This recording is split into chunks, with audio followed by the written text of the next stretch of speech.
আসসালামু আলাইকুম। বর্তমানে বাংলাদেশের পরিস্থিতি কোন অবস্থায় রয়েছে সেই বিষয়ে আপনারা অবশ্যই অবগত রয়েছে।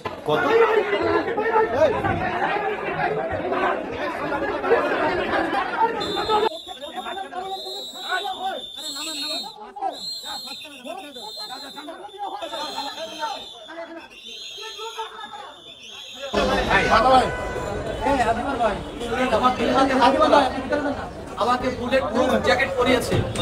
আমি শীর্ষ সন্ত্রাসী নাকি? হ্যাঁ,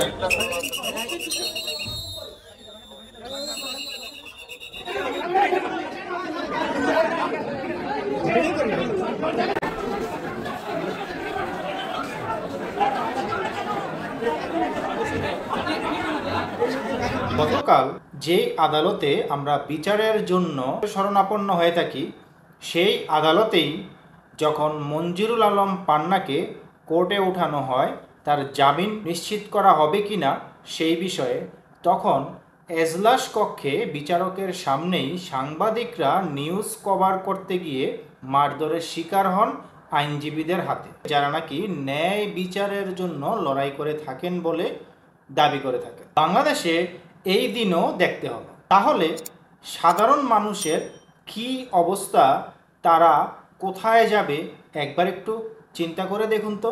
এই মঞ্জুরুল আলম পান্না কি বাংলাদেশের আন্ডারওয়ার্ল্ডের কোনো ডন, বড় কোনো রাজনীতিকবিদ? তিনি কি 100 খুনের আসামি? আমরা বিগত সময়ে দেখেছি বড় বড় খুনের আসামি আন্ডারওয়ার্ল্ডের ডনদেরও বেকসুর খালাস দেওয়া হয়েছে, জামিনে মুক্তি করে দেওয়া হয়েছে অনেককে। কিন্তু এই মঞ্জুরুল আলম পান্নাকে একটি কথা পর্যন্ত বলতে দেওয়া হল না। আপনারা দেখেছেন যখন তিনি প্রিজন ভ্যানের ভিতর থেকে কিছু বলতে গেলেন যে তাকে বুলেট প্রুফ ভেস্ট পরানো হয়েছে, তিনি নাকি বড় সন্ত্রাস, তখনই তাকে কে যেন টেনে হিসড়ে নিচে নামিয়ে তার কণ্ঠ দাবিয়ে রাখলেন। এই যে এভাবে কণ্ঠ দাবিয়ে রাখা, এই যে আদালতের এজলাস কক্ষে বিচারকের সামনে সাংবাদিকদের মার খেতে হলো, এর নামে কি বাকস্বাধীনতা?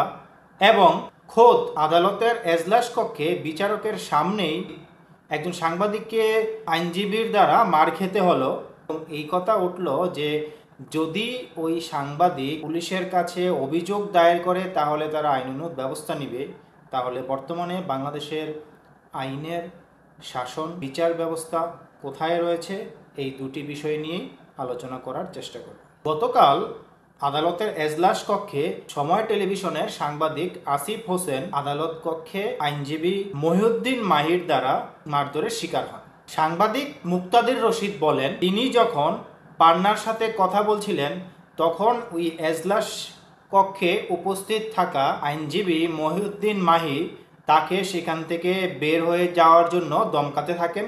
তিনি যখন বলেন যে এজলাস কক্ষ থেকে বের করে দেওয়ার এখতিয়ার একমাত্র বিচারকের, বিচারক বললেই তিনি যাবেন, তারপরও যখন তার উপর দমকাদমকি করতে থাকেন, এক পর্যায়ে যখন ওই আসিফ হোসেন খবর সংগ্রহের কালে যখন তিনি বলেন যে তিনি একজন সাংবাদিক, তখনই মহিউদ্দিন মাহি তার উপর চড়াও হন, তার সাথে আরও কিছু আইনজীবী চড়াও হয়ে তাকে মারধর করতে থাকে। এই সময় পান্নার আইনজীবীরা এবং অন্যান্য আইনজীবীরা এসে তাকে উদ্ধার করে। আদালতের ভিতরে এজলাস কক্ষে বিচারকের সামনেই এমন ঘটনা অবশ্যই নিন্দনীয়। এরকম ঘটনা বিগত সময়ে হয়েছে কিনা তা নিয়ে যথেষ্ট সন্দেহ রয়েছে। তাও আবার সাংবাদিকদের উপরে এইভাবে আক্রমণ, সাংবাদিকদের এই আক্রমণ, সাংবাদিকদের আটক করা, সাংবাদিকদের মুখ চেপে রাখা, কথা বলতে না দেওয়া, এটা কোন ধরনের বাকস্বাধীনতা? এরকম বাকস্বাধীনতাই কি এই বাংলার মানুষ, আপনি আমি সবাই চেয়েছিলাম? যদি তাই চেয়ে থাকেন তাহলে আপনাদের সবাইকে স্বাগত। আর আদালতের ভিতরে খোদ বিচারকের সামনেই এরকম ঘটনা হওয়ার পরেও যখন আইনশৃঙ্খলা বাহিনীর বলে যে আপনারা যখন অভিযোগ দায়ের করে ওই ভুক্তভোগী সাংবাদিক, তাহলে আমরা আইনানুগ ব্যবস্থা নেওয়ার কার্যক্রম শুরু করব, তাহলে দেশের শাসন ব্যবস্থা, দেশের আইন ব্যবস্থা এখন কি হয়ে দাঁড়িয়েছে? যেইখানে একজন প্রকৃতপক্ষে যিনি ৭১-এর দেশের বাংলাদেশের পক্ষে কথা বলেছেন, ৭১ নিয়ে কথা বলেছেন, গঠনমূলক সমালোচনা করেছেন সরকারের ভুলগুলো নিয়ে, ভুল পদক্ষেপ নিয়ে, তাকে আজ এইভাবে জেলে যেতে হচ্ছে, তিনি জামিন পাচ্ছেন না। শুধু এটাই না, তাকে কথা পর্যন্ত বলতে দেওয়া হচ্ছে না।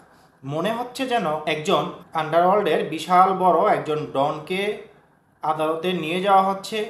বিশাল বড় আয়োজন করে তার নিরাপত্তা বেষ্টনী তৈরি করা হয়েছে, তাকে বুলেট প্রুফ বেস্ট পরানো হয়েছে, পুলিশের হুঁসেল দিতে দিতে যাচ্ছে। এটার একটাই কারণ, যাতে মঞ্জুরুল আলম পান্না কি বলে সেইটা কেউ শুনতে না পায়। সেটাই ছিল মূল উদ্দেশ্য, আর সেই উদ্দেশ্যে তারা সফল হয়েছে।